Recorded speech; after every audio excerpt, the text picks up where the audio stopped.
자녀의 부와 성공을 위해 딱 책 한 권만 유산으로 남길 수 있다면 어떤 책을 남기시겠습니까? 저는 이 책을 남길 겁니다.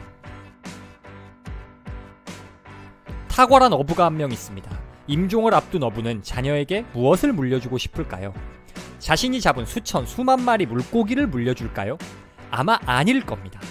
곧 죽어 없어질 물고기 물려줘 봐야 무슨 소용입니까? 지혜로운 어부라면 물고기 말고 물고기 잡는 법을 물려줍니다. 지혜로운 부자도 마찬가지입니다. 돈을 물려주기보다는 돈 버는 법, 부자로 사는 법을 물려주고 싶어 합니다.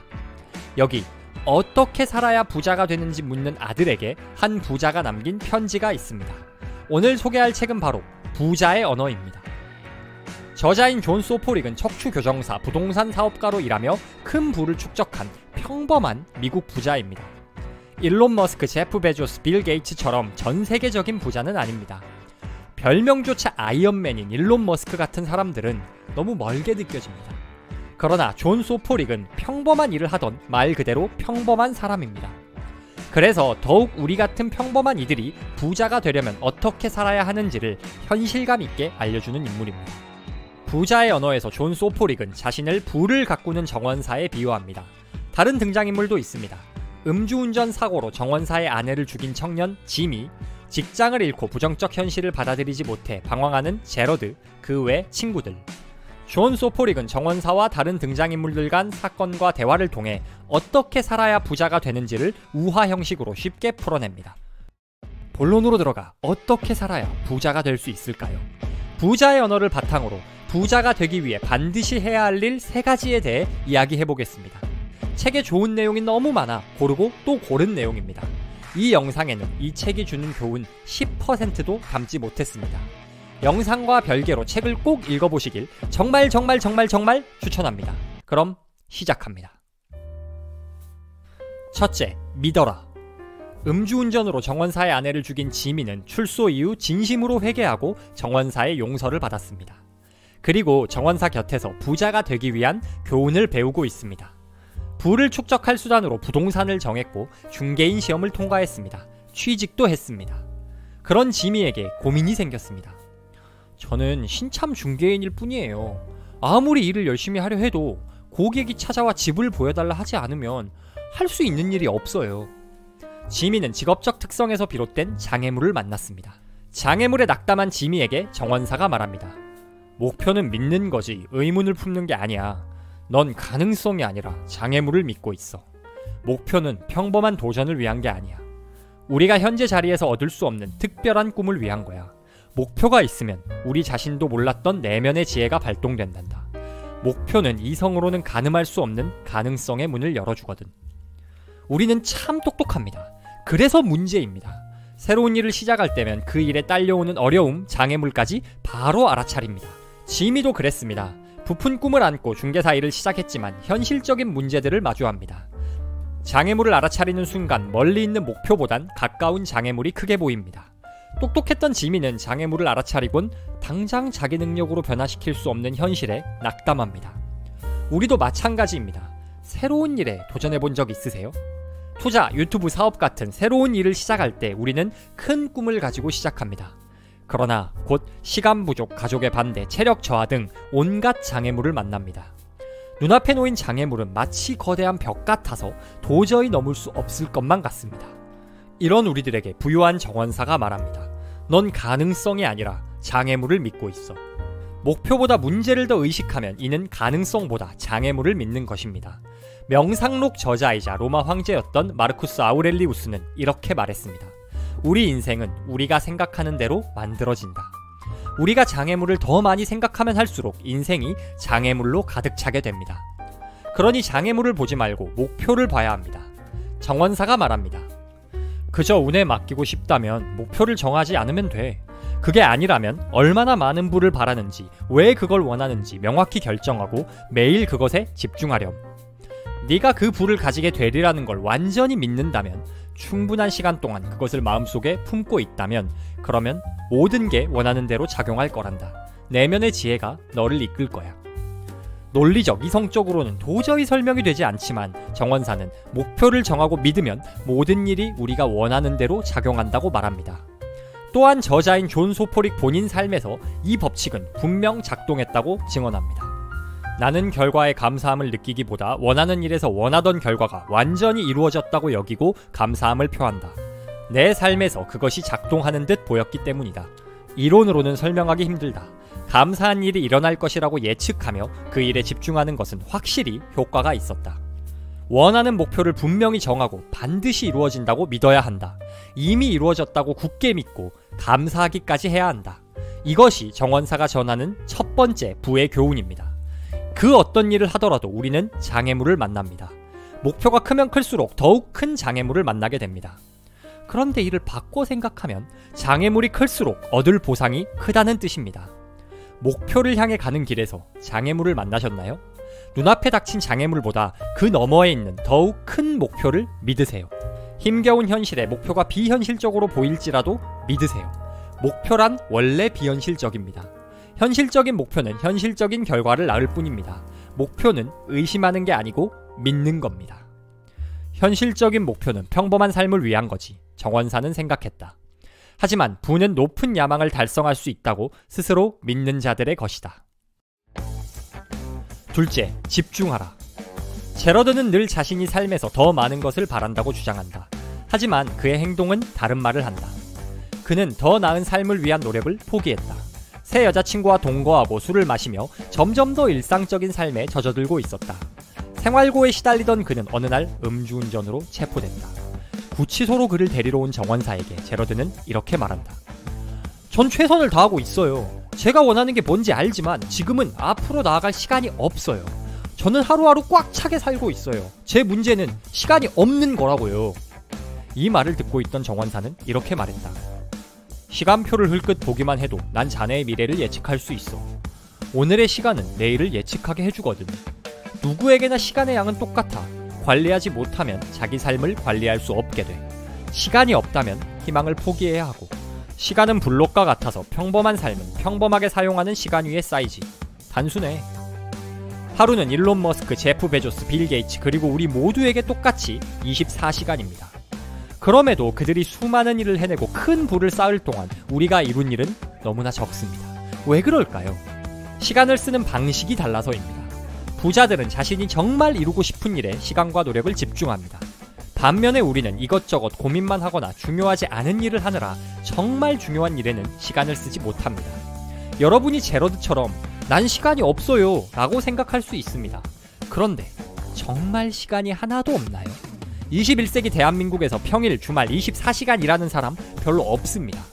단 하루라도 하루 1시간이라도 비는 시간이 있습니다. 그 시간에는 쉬어야지 라고 생각하실 분들에게 정원사가 말합니다. 내가 보기에 균형 잡힌 삶은 평균적인 결과를 냈다. 나는 평균적인 삶이 내 삶의 목표라 생각하지 않았다. 좀 더 나은 상황을 원했고 경제적 불안을 느끼며 살고 싶지 않았다. 경제적 자유를 강렬히 원했다. 우리는 특별한 삶을 살면서 대가를 치를 수도, 평범한 삶을 살면서 후회를 할 수도 있다. 특별한 삶은 여가 시간을 희생시키지만 평범한 삶은 소중한 꿈을 희생시킨다. 우리가 꼭 부자여야 하고 성공해야 하는 건 아닙니다. 부자 아니어도 되고 성공 안 해도 됩니다. 그러나 일단 성공하길 원한다면 평균을 뛰어넘는 노력을 해야 합니다. 남들처럼 여가 시간 다 누리고 남들처럼 소비할 거 다 하면서 부자가 되고 싶다? 도둑놈입니다. 더 나은 삶을 원한다면 우리가 궁극적으로 원하는 목표를 위해 기꺼이 시간과 노력을 집중해야 합니다. 주식 투자로 성공하고 싶다면 주식 공부에 시간을 써야 합니다. 유튜브로 성공하고 싶다면 콘텐츠 제작에 시간을 써야 합니다. 인생에서 꼭 이루고 싶은 목표를 위해선 여가 시간과 개인적 욕심을 희생해야 합니다. 정원사는 이렇게 말합니다. 가장 원하는 것과 지금 원하는 것을 기꺼이 맞바꾸라. 거대한 대의는 모든 역경을 감내하게 해준다. 뭔가를 정말로 바란다면 그 방법을 찾게 된다. 그렇지 않다면 핑계를 찾게 될 것이다. 목표를 정했고 목표를 믿는다면 이제 그 목표를 이루기 위한 행동에 모든 시간과 노력을 쏟아라. 이게 부유한 정원사가 전하는 두 번째 부의 교훈입니다. 인생에서 가장 원하는 게 무엇인가요? 지금 그 일에 시간과 노력을 쏟고 있나요? 가장 원하는 것과 지금 원하는 것을 기꺼이 맞바꿀 각오가 됐나요? 셋째, 개성을 살려라. 정원사는 지미와 함께 소년원 아이들에게 강의를 하고 있습니다. 정원사가 말합니다. 삶은 힘들 수 있다.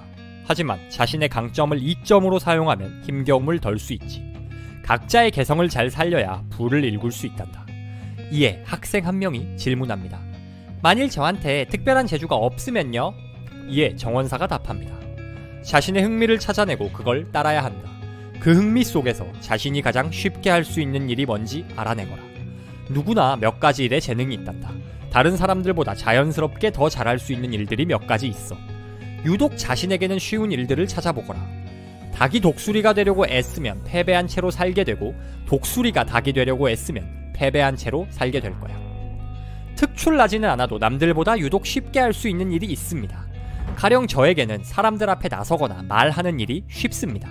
잘하는지는 모르겠지만 부담은 없습니다. 반면 정해진 위계질서 안에서 꼼꼼하게 수행해야 하는 일은 저에게 쥐약입니다. 전형적인 ENTP거든요. 이렇듯 사람마다 특징이 다르고 그렇기에 각자 남들보다 조금 더 쉽게 잘할 수 있는 일이 존재합니다. 정원사는 이런 일을 찾으라고 말합니다. 성공의 가장 중요한 요소는 꾸준함입니다.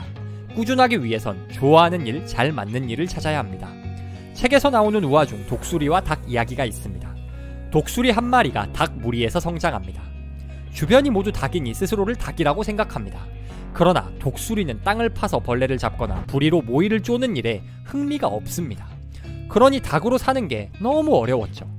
그런데 어느 날 다른 독수리 한 마리가 하늘 위를 힘차게 날아갑니다. 이를 본 독수리는 자신도 왠지 그 독수리처럼 날 수 있을 것 같다 생각합니다.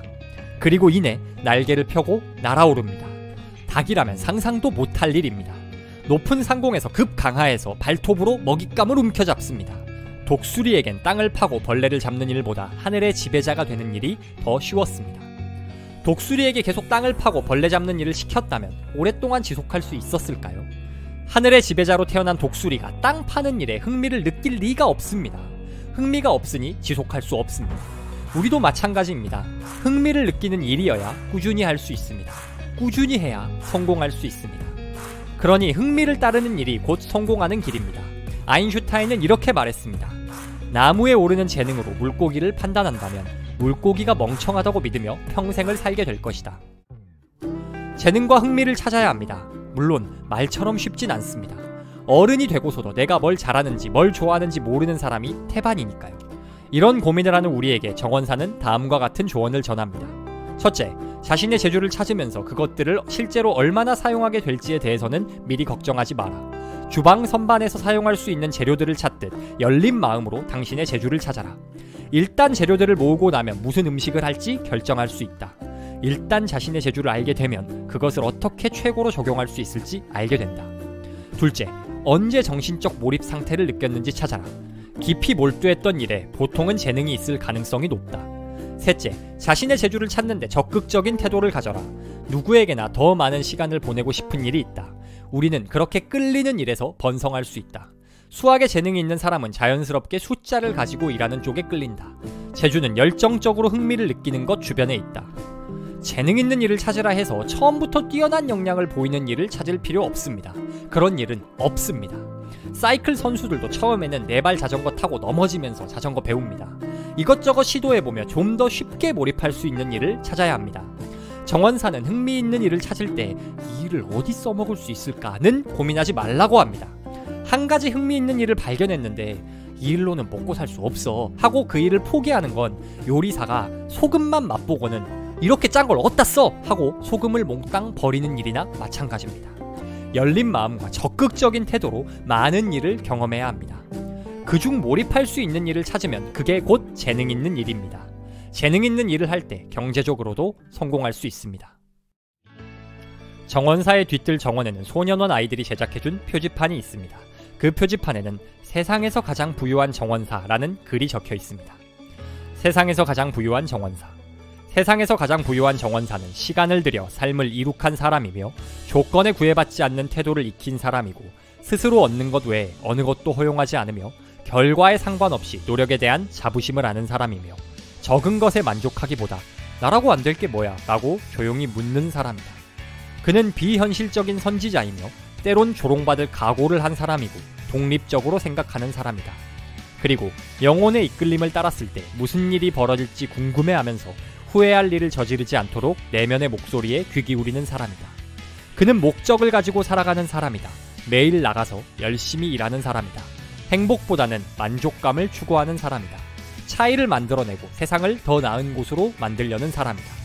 그러나 자신의 행동들이 영향력을 발휘하지 못했을 때도 노력을 다하지 않아서 실패한 게 아님을 아는 사람이다. 마침내 삶의 마지막 순간에 이르러 목적을 지니고 열정과 양심에 따라 살았노라 말할 수 있는 사람이다. 더 나은 삶을 원하시나요? 이루고 싶은 목표가 있나요?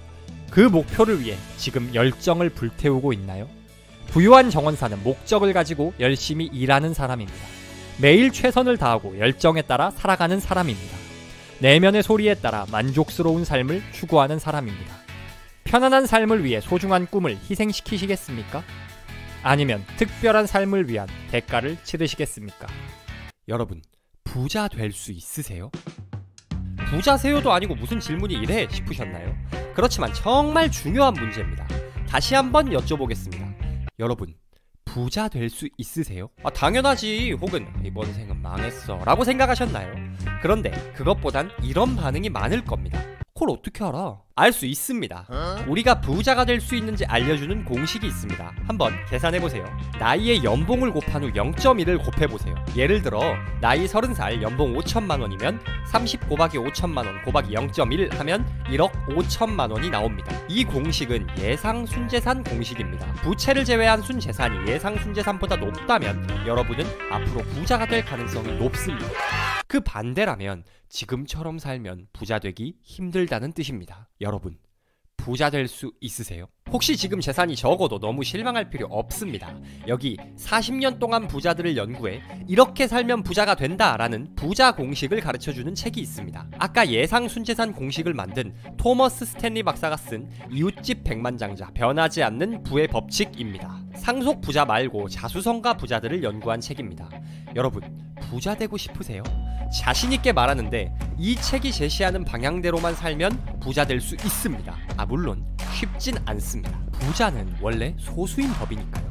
그렇다고 불가능한 것도 아닙니다.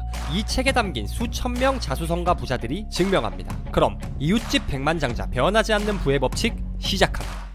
첫째, 수입 이하로 살아라. 부자 하면 떠오르는 이미지가 있습니다. 슈퍼카, 펜트하우스, 명품 등. 그런데 진짜 부자들이 이런 사치스러운 생활을 할까요? 스탠리 박사에 따르면 고급 승용차를 모는 사람 중 86%는 부자로 간주될 만한 소득이나 순재산을 가지고 있지 않다고 합니다. 대부분 카푸어라는 거죠. 물론 부자들 중 슈퍼카를 타는 사람들도 있죠. 그렇지만 과시적 소비가 부자들을 대표하는 이미지가 될 수는 없습니다. 현실 세계 부자들은 대부분 검소하거든요. 정치 지형의 변화나 경제 환경, 유행과 상관없이 성립하는 부자 방정식은 한마디로 말해 자신의 수입 이하로 생활하는 것이다. 백만장자의 70%는 자신이 늘 검소했다고 말한다. 직업 유형과 소득 수준과 관계없이 이들은 검소하다. 토머스 스탠리 박사가 조사한 바에 따르면 부자 중 70%는 검소한 삶을 선호합니다. 백만장자들은 예산을 세워 생활하고 그들 중 70%는 한 해 의식주 비용으로 얼마를 쓰고 있는지 알고 있다고 합니다. 그리고 그들 중 77%는 지난 5년 동안 블랙 프라이데이에 상점 안에 발을 들이지도 않았습니다. 부자들은 대부분 검소합니다. 그러니 이제 부자하면 소비보다는 검소함을 떠올리는 게 맞는 듯 합니다. 자, 그럼 우리도 부자가 되기 위해선 검소하게 살아야 합니다. 그런데 검소함을 위해 가장 먼저 할 일이 있습니다. 바로 적정 가격의 집에 사는 것입니다. 부의 축적을 가장 방해하는 요인은 우리의 집과 동네 환경이다. 당신이 부유한 동네에 비싼 주택에 살고 있다면 이웃 사람들처럼 행동하고 물건들을 살 것이다. 부유한 동네일수록 사람들은 제품과 서비스에 더 많은 돈을 쓴다. 우리는 이웃들의 소비를 보고 따라한다. 자수성가한 백만장자 대부분은 가게의 제방 경비가 높아서 재산을 모으기 힘든 가정이나 이웃들 근처에서 산 적이 전혀 없다는 바로 그 이유로 부유해질 수 있었다. 사람은 끊임없이 비교하는 동물입니다.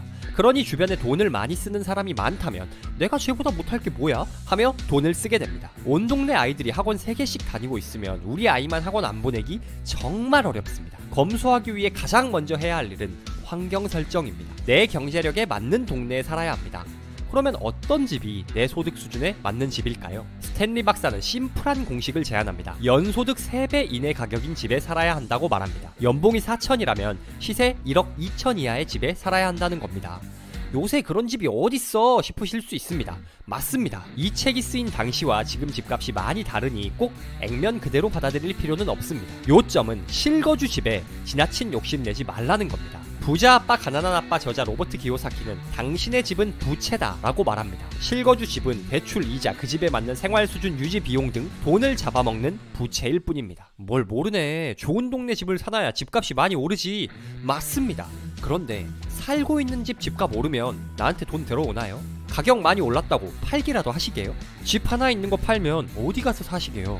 더 안 좋은 동네 가시게요? 좋은 동네 적응돼서 아마 못 갈걸요? 지금 우리는 부자 되는 법에 대해 이야기하고 있다는 걸 기억하세요. 실거주 집 잘 사고 가격이 오르면 좋은 동네 사는 중산층은 될 수 있습니다. 그렇지만 부자는 될 수 없습니다. 부자는 일하지 않아도 돈을 벌어줄 자산이 있는 사람입니다. 자산을 사려면 돈이 있어야죠. 그래서 부자들은 검소하게 생활하며 자산 취득에 돈을 씁니다. 부유한 동네 살려고 대출금 내고 소비도 동네 수준에 맞게 해서는 돈을 모을 수 없습니다. 부자처럼 보이려다가 정작 부자에서 멀어지는 셈입니다. 그럼 나는 평생 좋은 동네 못 사냐? 아니요, 살 수 있죠. 자산 열심히 모으면 자산 가격이 상승할 거고, 그럼 그때 가서 좋은 동네 살면 됩니다. 꼭 당장 좋은 동네 살 이유가 있나요? 부자처럼 보이려고 무리해서 지금 좋은 동네에 사시겠습니까? 아니면 진짜 부자가 되어 평생 편하게 사시겠습니까? 둘째, 생각하라. 소득과 나이에 상관없이 자신의 행동이 재정 상태에 영향을 미친다고 믿고 행동하는 특성이 순재산과 관련이 있는 것으로 나타났다. 경제적 목표의 달성은 가정 안에서 우리의 마음 속에서 시작되는 것이다. 먼저 태도를 바꾼 다음 그에 따라 행동을 바꾸고 당신과 가족의 평소 방식에 이의를 제기하고 소비 열기에 휩싸인 남들의 행동을 무시하며 시간과 에너지를 재정 및 기타 목표 달성에 집중해야 한다. 전세계 자기계발서의 시초인 책이 있습니다. 바로 나폴레온 힐의 생각하라 그리고 부자가 되어라입니다. 제목에서 알 수 있듯 부자가 되기 위해 가장 중요한 요소가 생각임을 강조하는 책입니다. 부자가 되기 위해선 생각을 바꿔야 합니다. 어릴 적부터 우리는 주변 환경, 특히 양육 방식에 따라 가치관을 형성합니다. 그렇기에 돈과 관련된 생각도 환경으로부터 만들어집니다. 이렇게 형성된 생각들이 나를 부자로 만들어주고 있는지 아니면 가난하게 만들고 있는지 생각해야 합니다. 대다수 대한민국 가정에서는 이렇게 가르칩니다. 아껴 써라, 욕심 부리지 마라, 투자는 위험하다, 빚은 나쁘다, 열심히만 하면 성공할 수 있다 등등. 물론 아껴 써라 같은 교육은 좋습니다. 그런데 아껴 써서 투자를 해야 한다도 아니고 그냥 아끼라고만 하니 도대체 왜 돈을 아껴야 하지? 라는 생각이 듭니다. 그러니 취직하자마자 억눌려 있던 소비 욕구가 터지면서 카드 돌려막기로 가는 겁니다. 잘못된 경제 교육과 반발심이 콜라보해 환장할 경제관을 만들고 있는 겁니다. 의식하고 있든 아니든 이런 경제관은 우리를 가난하게 만듭니다. 자신이 가지고 있는 경제관을 쭉 써보세요. 그리고 그 경제관이 왜 만들어졌는지 곰곰이 생각해보세요. 투자는 위험해 라고 생각하고 있나요? 그 이유를 생각해보세요. 어릴 적 부모님이 주식 투자 잘못해 집이 휘청했던 기억 때문이구나 라거나 그냥 부모님이 그랬어 라는 이유를 찾을 수 있을 겁니다. 자기 경제관을 점검해보니 부자가 되기는 글러먹었다 생각되나요? 괜찮습니다. 잘못된 경제관보다 더 중요한 요소는 내 행동이 내 부에 영향을 미칠 수 있다고 믿는 믿음입니다. 스탠리 박사가 말했듯 경제적 목표 달성은 우리 마음속에서 시작됩니다. 지금까지 잘못된 경제관을 가지고 살아왔음을 받아들이고 지금부터 부자들처럼 행동하면 됩니다.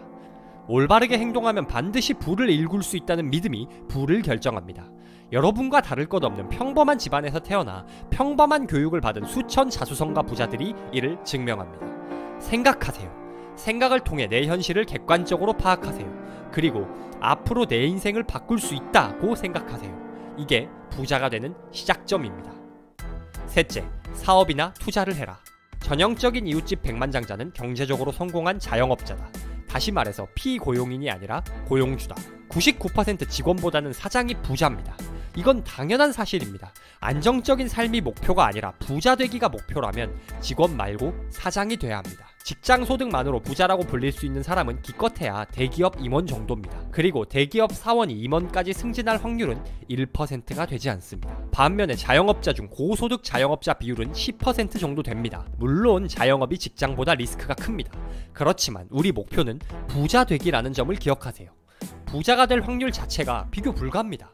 부자가 되려면 취직 말고 사업을 해야 합니다. 그러나 우리 모두가 사업을 할 수는 없습니다. 사업보다 조직생활이 성향에 잘 맞는 사람이 있습니다. 또 가정이 있다면 안정적인 직장 그만두고 사업 전선에 뛰어들긴 쉽지 않습니다. 이런 사람들이 부자가 되려면 투자를 해야 합니다. 물론 투자 또한 리스크가 존재합니다. 투자한 회사 주식이 상장 폐지될 수도 있고 부동산 가격이 떨어질 수도 있습니다. 여기서 부자들과 평범한 사람들의 차이가 나타납니다. 대중들은 리스크를 회피합니다. 그러나 부자들은 리스크를 감수하고 관리합니다. 성공적인 투자자들과 경제적으로 성공한 미국인들은 실수한 적이 있거나 실수를 인식하고 있더라도 투자 리스크를 감수한다.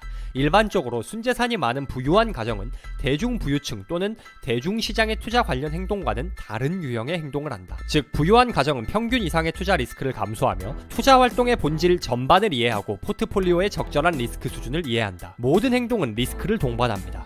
하다못해 직장에 일하러 가는 것도 출근길 교통사고 리스크가 있습니다. 그렇지만 우리는 안전운전을 한다든지 신호를 건널 때 주의를 잘 살핀다든지 하면서 리스크를 관리합니다. 부자들은 좀 더 큰 리스크를 감수하고 관리합니다. 주식에 투자를 하면서도 회사가 잠재력이 있는지 재정적으로 건전한지 살펴봅니다. 부동산 투자를 하면서는 운동화가 닳도록 임장하면서 가장 좋은 부동산에 투자하려고 합니다. 더 큰 리스크를 지는 만큼 더 신중하게 앞으로 나아갑니다. 지금 소득이 매우 많더라도 투자해야 합니다. 1년에 10억을 벌어도 일을 못하는 순간 소득이 끊긴다면 부자라 할 수 없습니다. 이런 사람들은 소득 명세서상 부자일 뿐입니다. 반면 일하지 않아도 생활 수준을 유지할 수 있는 자산을 가진 사람들은 대차대조표상 부자입니다. 이런 사람들이 진정 경제적 자유를 누릴 수 있는 부자입니다. 부자가 되려면 사업을 하거나 투자를 해야 합니다. 내가 없어도 굴러가는 회사를 만들거나 지속적인 현금 흐름을 창출하는 자산을 만들어야 합니다. 그래야 진정 돈으로부터 자유로운 부자가 될 수 있습니다. 부자 되기 싫어하는 사람은 거의 없습니다. 그러나 많은 사람들이 막연히 언젠가는 부자 되겠지라고 생각만 합니다. 로또 당첨, 코인 대박이 나는 0.몇% 극소수를 제외하면 부자는 하루아침에 만들어지지 않습니다. 부자는 부자가 되기 위한 행동을 꾸준하게 오랜 기간 실천한 사람들입니다. 당신도 부자가 되고 싶나요? 실천하세요.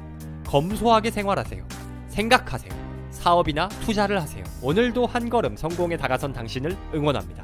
인생에는 3가지 지도가 있습니다. 어떤 지도를 고르냐에 따라 인생이 달라집니다. 평생 가난하게 살 수도 부자로 살 수도 있습니다. 은퇴할 때가 돼서야 부자가 될 수도 있고 젊은 나이에 자수성가해 평생 부를 누릴 수도 있습니다. 각기 다른 결과로 이어지는 이 3가지 지도는 어떤 것들일까요?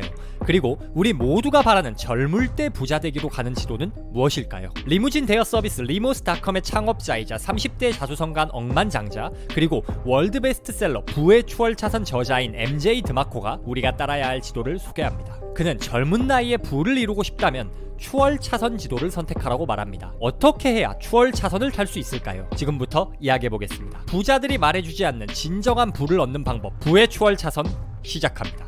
경제적 지도는 3가지입니다. 인도, 서행차선, 추월차선 지도입니다. 인도란 한마디로 욜로입니다. 인도를 걷는 사람들은 오늘을 위해 내일을 포기합니다. 이들에겐 재무적 목적이라는 개념이 없습니다. 돈 생기는 대로 새 차, 가방, 전자기기, 옷을 삽니다. 돈이 많으면 더 비싼 물건을 삽니다. 그러니 아무리 소득이 높아도 늘 돈에 쪼들립니다. 이 영상을 보고 계신 분들은 보다 나은 삶을 꿈꾸는 분들일 테니 누가 봐도 실패로 가는 길인 인도는 더 이야기하지 않겠습니다. 다음은 서행차선입니다. 인도와 반대로 서행차선은 내일을 위해 오늘을 희생하는 삶입니다. 아침 9시부터 오후 6시까지 직장 생활을 하고 성실히 월급을 모읍니다. 스타벅스 대신 카누 먹으면서 돈을 아끼고 할인 쿠폰을 모읍니다. 그렇게 아끼고 모은 돈을 이자 2%짜리 적금에 넣거나 연평균 수익률 7-8% 하는 인덱스 펀드에 넣습니다. 서행차선은 확실히 부자로 가는 길입니다. 일찍 시작하고 꾸준히 반복하기만 한다면 언젠가는 부자가 될 수 있는 길입니다. 아무리 걸어도 경제적 자유에는 이를 수 없는 인도보다는 훨씬 낫습니다. 그러나 큰 문제가 있습니다. 서행차선으로 부자가 되는 데는 아주 오랜 시간이 필요하다는 겁니다. 2020년 기준 대한민국 근로자 월 평균 소득은 320만원이라고 합니다. 평균적인 근로자가 약 3분의 1, 100만원 정도 열심히 저축해 연평균 수익률 7% 미국 S&P 500 인덱스 펀드에 넣는다고 가정해보겠습니다. 그렇게 30년을 모으면 얼마가 될까요? 약 12억 원이 됩니다. 12억 원이 있으면 부자인가요? 요즘 12억이면 서울에서 좋은 아파트 한 채 사기도 힘듭니다.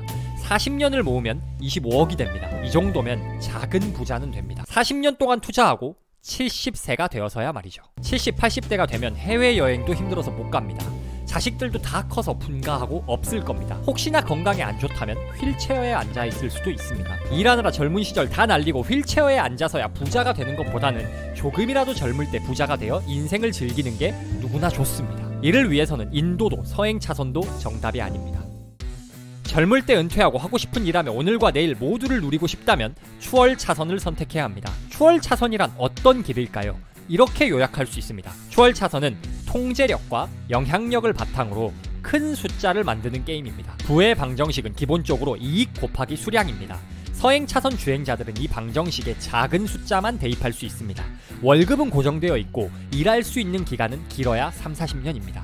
결과가 정해진 게임을 하는 셈입니다. 반면에 추월차선 주행자들은 이 공식에 큰 숫자를 넣습니다. 여러분이 학원 강사라고 가정해봅시다.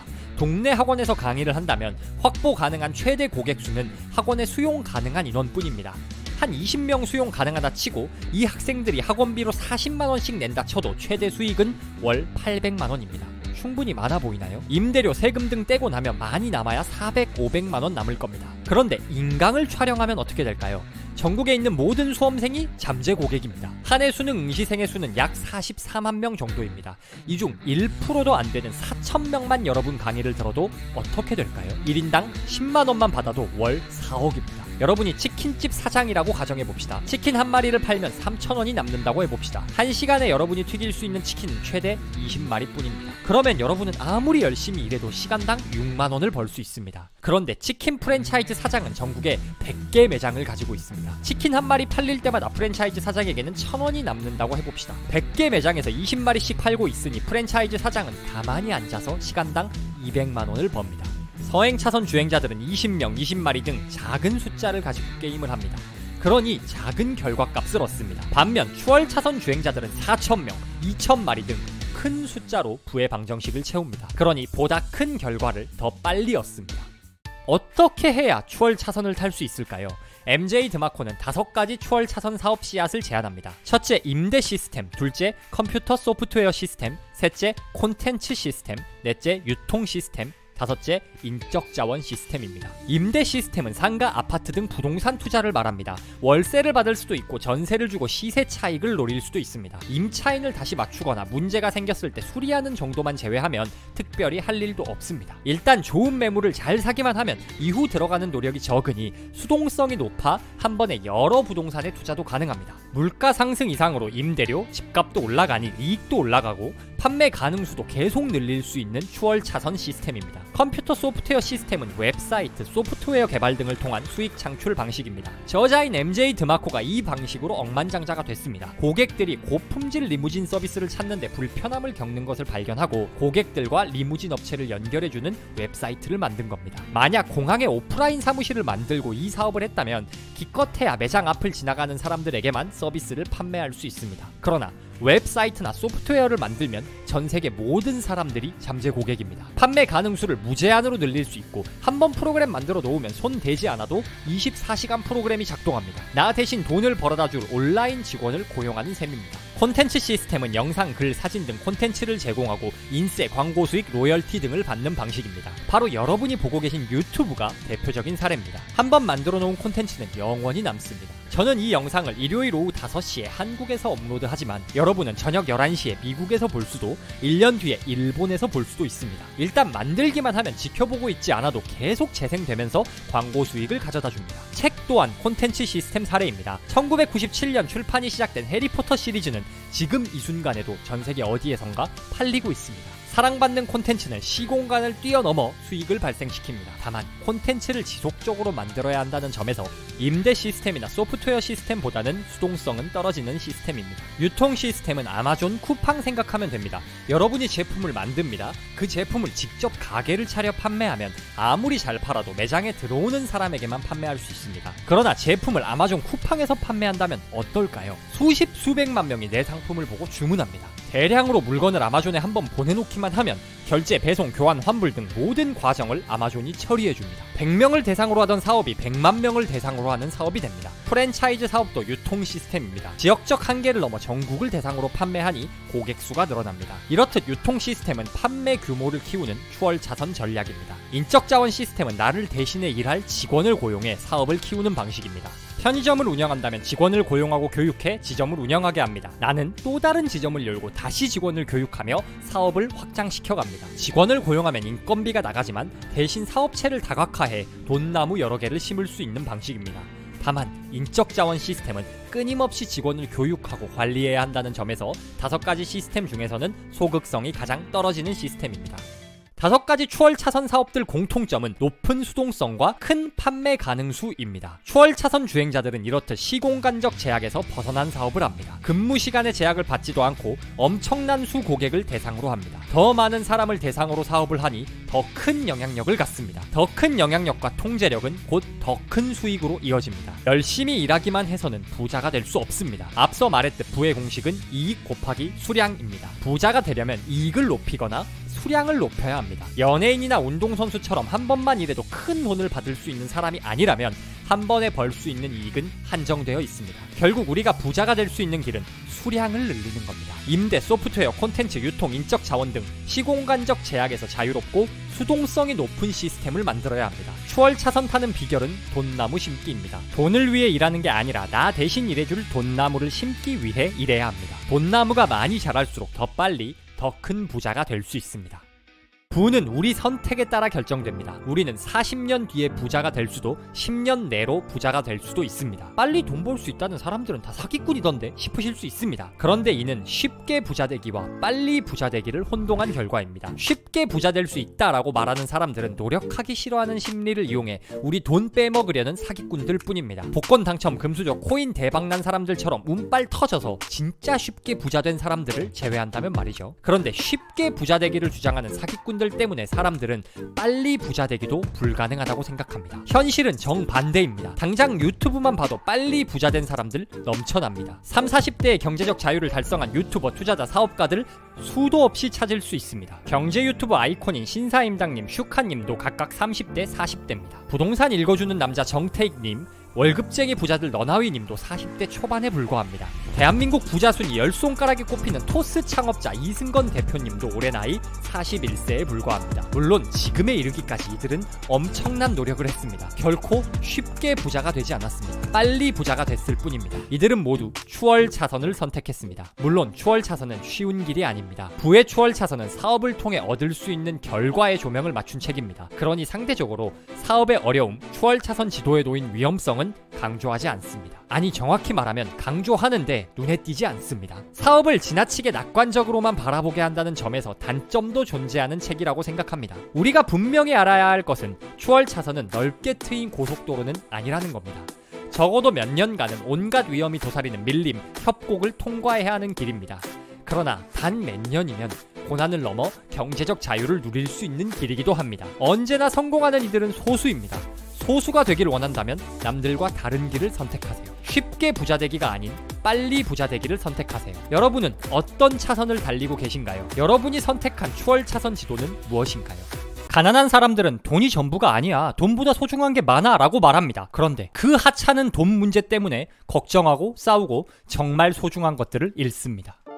무슨 일을 하든 잘하기 위해선 본질을 잘 알아야 합니다. 정치를 잘하려면 심리를 잘 알아야 하고, 운동을 잘하려면 신체를 잘 알아야 합니다. 부자가 되고 싶다면 돈을 잘 알아야 합니다. 부자는 더 부자가 되고 가난한 사람들은 더 가난해지는 이유가 이겁니다. 부자들은 돈을 잘 알고 가난한 사람들은 돈을 모릅니다. 이 지식 차이가 행동 차이를 만듭니다. 가난한 이들은 돈의 속성에 맞지 않는 방식으로 살아가니 더욱 가난해집니다. 열심히 살고 말고 문제가 아닙니다. 부자는 알고 가난한 이들은 모르는 돈의 속성은 무엇일까요? 어떤 행동이 부자는 더 부자로 가난한 사람들은 더 가난하게 만드는 걸까요? 무일푼에서 5천억 부자로 거듭난 스노우폭스 그룹 김승호 회장님이 쓴 메가 히트셀러 돈의 속성에 그 비밀이 담겨 있습니다. 돈의 속성을 참고해 부와 가난을 결정하는 3가지 비밀에 대해 살펴보겠습니다. 그럼 최상위 부자가 말하는 돈에 대한 모든 것, 돈의 속성 시작합니다. 첫째, 부자들은 돈을 존중한다. 돈은 인격체다. 어떤 돈은 사람과 같이 어울리기 좋아하고 몰려다니며 어떤 돈은 숨어서 평생을 지내기도 한다. 자기들끼리 주로 가는 곳이 따로 있고 유행에 따라 모이고 흩어진다. 자기를 소중히 여기는 사람에게 붙어있기를 좋아하고 함부로 대하는 사람에겐 패가 망신의 보복을 퍼붓기도 한다. 작은 돈을 함부로 하는 사람에게선 큰 돈이 몰려서 떠나고 자신에게 합당한 대우를 하는 사람 곁에서는 자식을 낳기도 한다. 돈의 속성 제일 첫 장에 등장하는 내용은 돈은 인격체다입니다. 인격체를 대하는 수준으로 돈을 존중해야 부자가 될 수 있다는 겁니다. 없습니다. 나를 함부로 대하는 사람에게 마음이 가지 않습니다. 돈도 마찬가지입니다. 돈을 함부로 대하는 사람을 돈이 좋아할 리 없습니다. 꼭 인격체라고 비유하지 않아도 이는 지극히 상식적인 이야기입니다. 돈을 존중하지 않는 사람은 돈을 함부로 씁니다. 돈을 나를 지켜주고 자유롭게 해줄 고마운 친구로 보지 않고 내 만족을 위한 수단으로 간주합니다. 그러니 자기개발, 투자보다는 음주, 사치, 도박 등에 돈을 씁니다. 버는 족족 써버리니 당연히 돈이 모이지 않습니다. 그러니 끝없이 일해야 하고 아무리 많이 벌어도 부자가 될 수 없습니다. 안타까운 건 부자들은 돈을 존중하는데 가난한 사람들은 돈을 존중하지 않는다는 겁니다. 돈의 속성에는 김승호 회장님이 맨해튼에서 한 거지를 만난 이야기가 나옵니다. 맨해튼 34번가 메이시 백화점 앞에서 한 거지가 구걸하고 있었습니다. 김승호 회장님과 몇몇 사람들이 그 거지에게 돈을 줬고 저녁값 뽑았는지 곧 그 거지는 짐을 챙겨 떠날 채비를 했습니다. 그런데 갑자기 그 거지가 구걸통 안에 들어있던 동전 몇 개를 곤란해 바닥에 버리고 떠났습니다. 그가 떠난 자리에는 3페니, 우리 돈으로 약 11원이 버려져 있었습니다. 미국에서 3페니로 살 수 있는 건 아무것도 없습니다. 그러나 김승호 회장님은 그 3페니를 주었습니다. 그리곤 그 동전들을 만지며 이 동전들은 돈의 씨앗이다 라고 중얼거리며 집으로 돌아왔습니다. 5천억 자산가에겐 진짜 먼지일 뿐인 3페니를 굳이 주운 이유가 무엇일까요? 작은 돈도 인격체로 여기고 존중하는 습관이 있었기 때문입니다. 김승호 회장님은 작은 돈을 존중하니 그 돈이 큰 돈을 데려왔다 말합니다. 무슨 종교 경전에나 나올 법한 소리야 싶으신가요? 작은 돈도 소중히 여기는 사람은 당연히 돈을 빨리 모읍니다. 그러니 투자를 할 때 시드머니를 빨리 모을 수 있습니다. 이 소중한 돈을 아무 곳에나 투자하지도 않습니다. 엄청난 공부를 하고 확실한 투자처에만 돈을 넣습니다. 결과적으로 더 큰 돈을 더 안전하게 더 오래 굴리니 스노볼이 점점 커집니다. 정말로 작은 돈을 소중히 여기면 그 돈이 큰 돈을 데려오는 겁니다. 돈은 인격체입니다. 가난을 극복하려면 먼저 돈을 존중해야 합니다. 돈을 존중한다는 건 절약하되 가치 있는 곳에 돈을 보내주는 일입니다. 술, 도박, 사치에는 돈을 아끼되 사랑하는 사람과 보내는 시간, 자기개발, 투자에는 돈을 보내야 합니다. 가난한 사람들은 자기가 얼마를 벌고 얼마를 쓰고 있는지도 모르고 오늘이 지나면 사라져버릴 곳에 돈을 낭비합니다. 사람이 자기 가치를 알아봐주는 사람에게 충성하듯 돈도 자신을 가치 있게 써주는 사람을 좋아합니다. 돈은 감정을 가진 실체라서 사랑하되 지나치면 안 되고 품을 때 품더라도 가야 할 땐 보내줘야 하며 절대로 무시하거나 함부로 대해서는 안 된다. 오히려 존중하고 감사해야 한다. 이런 마음을 가진 사람에게 돈은 항상 기회를 주고 다가오고 보호하려 한다. 둘째, 부자들은 돈그릇을 키운다. 남의 의견을 듣고 투자에 성공한 사람은 남의 의견을 듣고 망할 수밖에 없다. 스스로 거물이 되어 남이 당신을 자랑하게 만들어라. 세상의 권위를 존중하되 의심하는 태도를 끝나는 날까지 유지하기 바란다. 절대로 길들여지지 말고 스스로 규칙을 만드는 사람이 되길 바란다. 스스로 규칙을 만들다 보면 규칙이 사라지는 날이 올 것이다. 그날 비로소 당신은 혼자 스스로 서게 된 것이다. 우리는 자기 돈 그릇만큼만 돈을 가질 수 있습니다. 아무리 많은 돈이 쏟아져도 내 그릇이 손바닥만 하면 손바닥만큼만 가질 수 있습니다. 2021년 6월 코스피는 3,300포인트를 돌파했습니다. 코로나 폭락 이후 2배, 3배 오른 주식들이 넘쳐났습니다. 그런데 주변을 보면 2배, 3배 벌었다는 사람보다 물렸다는 사람이 훨씬 많습니다. 주가가 바닥일 때는 못 사고 있다가 남들이 2배 벌었다더라, 코스피 5천 10만전자 간다더라 같은 말 듣고 뒤늦게 뛰어든 결과입니다. 이게 다 돈 그릇이 작기 때문입니다. 앞서 말했듯 돈은 인격체입니다. 공부하지 않고 남이 사라니까 사고 팔라니까 파는 주관도 없고 멍청한 주인을 돈이 좋아할 리 없습니다. 김승호 회장님이 말하듯 남의 의견을 듣고 투자에 성공한 사람은 남의 의견을 듣고 망할 수밖에 없습니다. 돈 그릇을 키우려면 스스로 판단하고 스스로 결정할 수 있어야 합니다. 나는 부동산을 사든 주식을 사든 절대로 따라가지 않는다. 매물에 어떤 호재가 있다 해도 내가 계산한 가격대로 제시하고 기다린다. 내가 정한 가격이 내 자본의 크기와 임대 이익률에 기준할 뿐 상대가 부르는 가격은 전혀 중요하지 않다. 내가 제시하는 가격에 모욕을 느끼는 셀러도 있지만 내가 그 가격에 사면 그 모욕을 내가 당하게 된다. 돈 그릇이 큰 사람은 스스로 생각하고 결정합니다.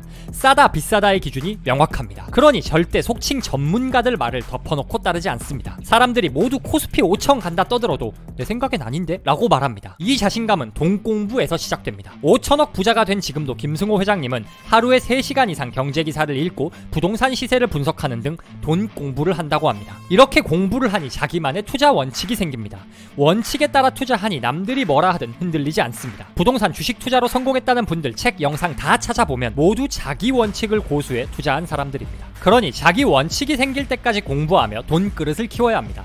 상식적으로 생각하면 김승호 회장님보다 우리가 돈 공부 열심히 해야 합니다. 우리가 돈이 더 필요하니까요. 그러나 실제로는 부자들이 훨씬 더 돈에 관심이 많고 더 공부합니다. 그러니 돈 그릇이 더 커지고 더 큰 돈을 법니다. 부자들은 시간이 많으니까 경제 공부할 시간 있는 거지. 물론 일리 있는 말이지만 돈이 많아서 돈 공부를 하는 걸까요? 돈 공부를 해서 돈이 많아진 걸까요? 시험을 잘 봐서 공부를 한 걸까요? 공부를 해서 시험을 잘 본 걸까요? 돈을 공부하고 돈그릇을 키워야 합니다. 어떻게 돈을 벌 수 있을까를 고민하기 전에 어떻게 해야 돈그릇을 키울 수 있을까를 고민해야 합니다. 부자들은 돈그릇을 키워 스스로 판단합니다. 가난한 사람들은 작은 돈그릇에 어떻게 돈을 채워 넣을까만 아등바등 고민합니다. 돈그릇을 키워 홀로 설 수 있다면 돈은 저절로 따라옵니다. 셋째, 부자들은 자유롭다. 결국 더 이상 일하지 않아도 되는 상황을 만들어내는 것이 부자가 되는 첫걸음이다. 내 몸이 노동에서 자유롭게 벗어나도 수입이 나오고 내 정신과 생각이 자유로워서 남과 비교할 필요가 없는 것을 말한다. 즉, 육체와 정신 둘 다에서 자유를 얻은 사람이 부자다. 여러분이 생각하는 부자는 무엇인가요?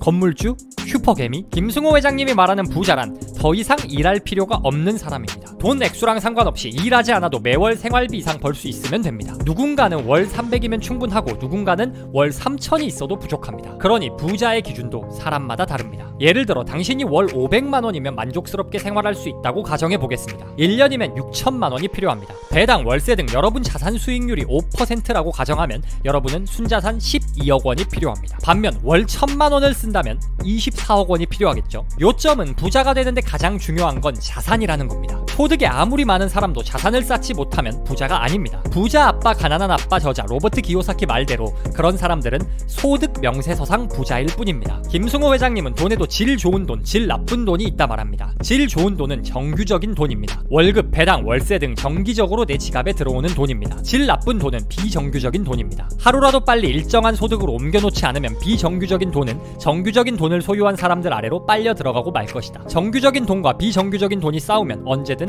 정규적인 돈이 이기기 마련이다. 아무리 돈을 많이 벌어도 수익이 비정규적이라면 그 돈은 사라집니다. 한때 큰 전성기를 누렸던 연예인, 운동선수들이 사치부리다 망하는 사례를 쉽게 접할 수 있습니다. 그래서 경제관념이 잡힌 연예인들은 부동산을 사거나 안정적인 사업을 합니다. 큰 돈이 들어와도 자산이 없으면 금세 돈이 사라진다는 걸 체감한 결과입니다. 그러니 일할 수 있을 때 돈을 최대한 아껴 자산을 사야 합니다. 처음에는 작은 돈일지라도 돈이 모여 자산이 되고 시세상승, 월세, 배당 등으로 내게 수익을 안겨줍니다. 이렇게 돈이 돈을 버는 시스템이 생겨납니다. 돈이 나보다 돈을 잘 벌기 시작하는 날이 바로 여러분의 독립기념일입니다. 죽어라고 절약해 종잣돈 1000만 원 혹은 1억 원이라도 만들어 욕심을 줄여가며 자산을 점점 키워서 그 자본이익이 노동에서 버는 돈보다 많아지는 날이 바로 당신이 부자가 된 날이고 경제적 독립기념일이다. 우리가 절약해야 하는 이유가 이겁니다. 절약은 월 생활비를 낮춰 더 빨리 자산을 모으도록 도와줍니다. 절약이 몸에 배면 필요한 생활비가 낮아지니 더 적은 돈을 가지고도 은퇴할 수 있습니다. 절약을 잘 실천하기 위해 김승호 회장님은 쿼터 법칙을 제안합니다. 쿼터는 영어로 4분의 1을 뜻합니다. 나와 동일한 수준의 경제력이나 수입을 가진 사람들의 쿼터 수준에서 생활하는 게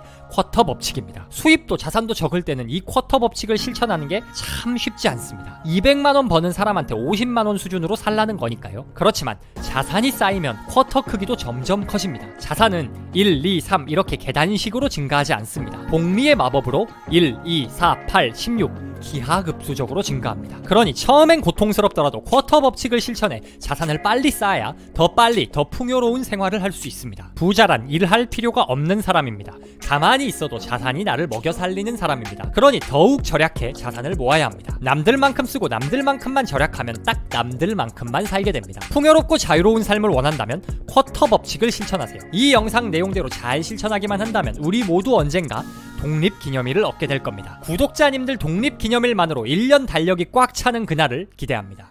부자는 더 부자가 되고 가난한 사람은 더 가난한 건 돈의 속성 때문입니다. 돈은 인격체라 자기를 존중하는 사람에게 갑니다. 돈 그릇이 큰 사람에게 갑니다. 그릇이 크고 자기를 존중하는 사람을 위해 돈은 평생 일합니다. 가난한 사람들은 돈이 전부가 아니야, 돈보다 소중한 게 많아 라고 말합니다. 그런데 그 하찮은 돈 문제 때문에 걱정하고 싸우고 정말 소중한 것들을 잃습니다. 반면 5천억 부자는 이렇게 말합니다. 돈은 정말 중요하고 소중하다. 부자들은 돈을 가지고 돈보다 더 소중한 가족과 보낼 시간, 여가 시간, 하고 싶은 일을 할 자유를 삽니다. 인생에서 중요한 것들을 지키기 위해선 돈이 필요합니다. 그리고 돈을 어떻게 생각하는지가 우리가 가질 돈의 양을 결정합니다. 돈에 대한 올바른 생각을 가지려면 돈의 속성을 알아야 합니다. 돈을 올바로 이해하고 신체적, 경제적 자유를 얻기를 원하는 모든 분들께 이 책을 강력히 추천합니다. 가슴에 손을 얹고 생각해 봅시다. 여러분, 지금처럼만 살면 부자 될 수 있나요? 뭐 어떻게든 되겠지 하는 대책 없는 낙관주의 말고 진짜 부자 될 사람답게 살고 있나요? 그걸 어떻게 알아? 알 수 있습니다. 우리가 가질 수 있는 돈의 양이 정해져 있기 때문입니다. 사람은 각자 돈 그릇을 가지고 있습니다. 있습니다. 10억짜리 돈그릇을 가진 사람은 10억을, 1억짜리 돈그릇을 가진 사람은 1억만 가질 수 있습니다. 가난한 사람은 로또 1등에 당첨돼도 금세 가난해지고 능력 있는 사업가는 파산해도 금방 다시 일어서는 이유가 이겁니다. 그러니 여러분이 부자가 될 수 있을지 알려면 여러분 돈그릇이 큰지 살펴보면 됩니다. 그렇다면 돈그릇이 크다는 건 어떤 의미일까요? 어떻게 해야 돈그릇을 키울 수 있을까요? 배달의 민족 창업자인 김봉진 의장이 추천하고 수많은 젊은 부자들이 최고의 부자학 입문서라 극찬하는 부자의 그릇에 그 해답이 담겨 있습니다. 부자가 되고 싶다면 절대 잊지 말아야 할 돈그릇을 키우는 3가지 비밀에 대해 이야기해보겠습니다. 그럼